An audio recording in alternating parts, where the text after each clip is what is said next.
जय श्री महाकाल। साधना सदैव शरीर निर्छल होकर और मन निर्छल होकर की जाती है, तभी साधनाओं में सिद्ध होती है। किसी भी प्रकार के अगर मन में छल हो या शरीर के ऊपर तंत्र बाधा हो या घर के ऊपर तंत्र बाधा हो तो सफलता नहीं होती है। आज मैं एक अपने अनुभव बताऊंगा।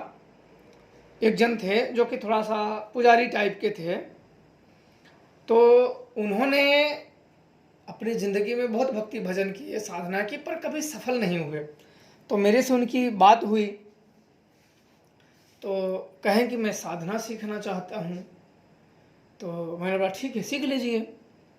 बोले कि आप मंत्र और विधान दीजिए और मैं कर लूँ। तो मैंने गुरु जी की बताई हुई मैंने एक मंत्र और विधान उनको बता दिए। था वो तामसिक, पर मैं उन्हें सात्विक तरीके से मैंने बताया, सात्विक तरीके से बताया। और 11 दिन कहा, क्योंकि उस देवी को सात्विक और तामसिक दोनों तरीके से साध सकते हो। तामसिक थोड़ा सा जल्दी सध जाती हैं और तामसिक में थोड़ा सा प्रेत शैतान अन्य चीज़ जो है वो भी शक्तियाँ उसके आकर्षण में आ जाती हैं, तो उसे संभालना बड़ा जरूरी होता है। जल्दी तो होती हैं पर कई मुसीबतें भी अपने साथ जगा देती हैं। इसलिए योग्य गुरु के मार्गदर्शन में ही तामसिक साधनाएं करें, अन्यथा अकेला करने का प्रयास बिल्कुल ना करें। नहीं तो जाने अनजाने में व्यक्ति अपने मुसीबत को ही निमंत्रण दे बैठता है। अब उनको मैंने दिए 11 दिन का करने में, 11 दिन का कर डाले। एक माला मैंने उन्हें बोला था, सन एक 5 माला मैंने बोला था उन्हें करने के लिए। तो उन्हें 1-2 दिन ही अनुभव हुए, 1-2 दिन ही अनुभव हुए, फिर वो अनुभव समाप्त हुए, फिर नहीं हुए। तब मैंने कहा कि आपको अनुभव हुए तो आप और करो, 41 दिन के करो, पर 11 माला करो।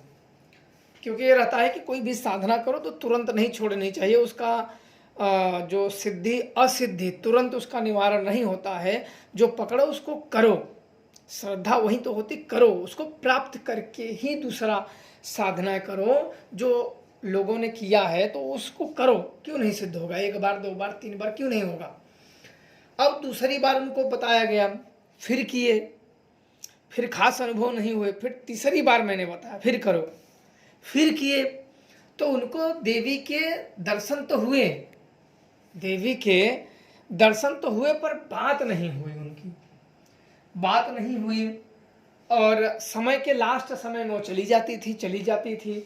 तो मैंने कहा कि आप मुझे बाद में अंतिम दिन अनुभव बताइए। तो उन्होंने जब मेरे साथ शेयर किया कि वचन तो गुरुजी नहीं हुआ, दर्शन तो हुए पर वचन नहीं हुआ। अब मैंने सोचा करिए ऐसी क्या बात हुई, आ गई है तो फिर वचन क्यों नहीं हुए? और पास बोले कि पास नहीं आ रही थी, दूर थी तो बड़ी सुंदर। अब जिस व्यक्ति ने कभी शक्तियों को देखा ही न हो, उसके दिख गया तो हुआ कि भाई चलो कर लो। तब ये हुआ कि चलो अच्छा मैं जांचता हूँ। अब सुजान को मैंने जांचने के लिए भेजा। अब जांचने के लिए जब भेजा तो क्या निकला कि उनके शत्रुओं ने उनके ऊपर तंत्र प्रयोग किया है, और यह जब तक तंत्र प्रयोग नहीं कटेगा तब तक इनको सिद्धियां नहीं प्राप्त होंगी। क्योंकि बहुत बार ऐसे होते हैं ना, कई साधकों के पास अगर उनके ऊपर या उनके घर के ऊपर तंत्र प्रयोग है, प्रेत बाधा है, तो वो ना तो अपने घर के बाहर मंत्रों को सिद्ध तो छोड़ दो, अपने घर के भी देवी देवताओं को वो नहीं पूज सकते हैं। क्यों? क्योंकि उनका शरीर निर्छल नहीं है, प्रेत बाधित है। उनके घर में किसी भी सदस्य के, उनके खानदान में, उनके घर में जो उनसे सटे हुए हैं, अगर किसी को प्रेत बाधा है, ध्यान से आप लोग सुन लो, ये सब पे लागू है जो साधना करना चाहते हैं। अगर उनके घर में प्रेत बाधा है, साधना करोगे तो आपको सिद्धियां नहीं प्राप्त होंगी उस प्रेत की वजह से, जब तक उसका काट न की जाए। तो सुजान ने, जब मैंने देखा, उसको देखने के लिए जब भेजा तो जानकारी मुझे दिया कि इसके ऊपर प्रेत किए गए हैं, तंत्र प्रयोग किए हैं दुश्मनों द्वारा, और ये तंत्र प्रयोग जब कटेगा, जो तंत्र प्रयोग हुआ ही ये कटेगा, तभी सिद्धियां प्राप्त होंगी। शक्तियां आएंगी लेकिन पास नहीं आएंगी, न वचन देंगी। ये तो बड़ा बेकार माजरा है। हालांकि कई बारी गलतियां हो जाती हैं, शुरू में तो लगता है कि चलो हो जाएंगे। जब 1 बार 2 बार 3 बार सफलता ना मिले तब शक के दायरे में आता है कि क्या मालूम क्या हुआ है क्या नहीं हुआ है, कुछ और चीज़ तो नहीं, क्योंकि कई बार जब मेहनत व्यक्ति करता है तो उसके बारे में सोचा जाता है आखिर इसे सफलता क्यों नहीं मिली, तब उसके बारे में शक्तियों को भेजा जाता है और जो जानकारी निकल के आती है उसे दूर किया जाता है।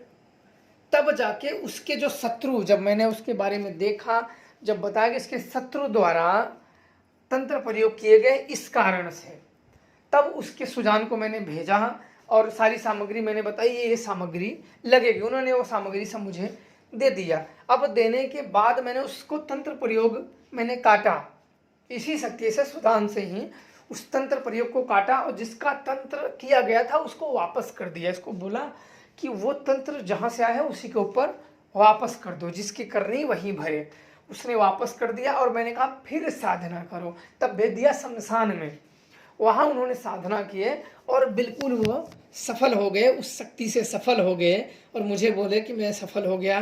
तो पुजारी किस्म के थे। मैंने कहा कि अब आप अपने पूजा पाठ करिए, अपनी भक्ति में ज़्यादा कहीं दौड़िए मत, इस शक्तियों का ज़्यादा प्रचार मत करिए, ताकि ये शक्तियाँ आपका सदैव बनी रहे। क्योंकि प्रचार करने से क्या होता है कि अगर आपने एक गलतियाँ भी की या जाने अनजाने में आपसे गलतियाँ हो जाती हैं, जानबूझ के तो कोई गलतियाँ नहीं करता है, अगर जाने अनजाने में गलतियाँ हो जाती हैं तो आपकी शक्तियों को काफ़ी चांस होते हैं जाने का। या तो मैंने पहले बताया कि शत्रु जो होते हैं वो सदैव शक्तियों का बंधन भी कर देते हैं, रोक देते हैं, कुछ ऐसी चीज़ें खिला भी देते हैं जिससे आपके शक्तियों के ऊपर पर्दा लग जाए, जो आपसे जुड़ न सकें।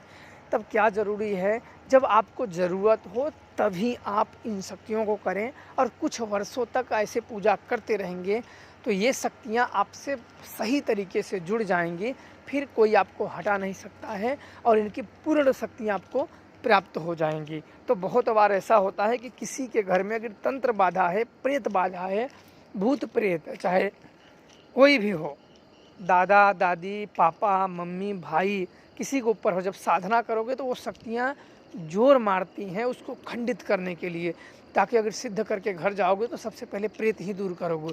तो इसलिए वो शक्तियाँ जोर मारती हैं, तो वो बाधा उत्पन्न कर देती हैं। जिनके घर में प्रेत बाधा होती है उन्हें सिद्धियाँ तो छोड़ दो, अनुभव भी बड़ी मुश्किल से होंगे, अनुभव तक बहुत मुश्किल से होंगे।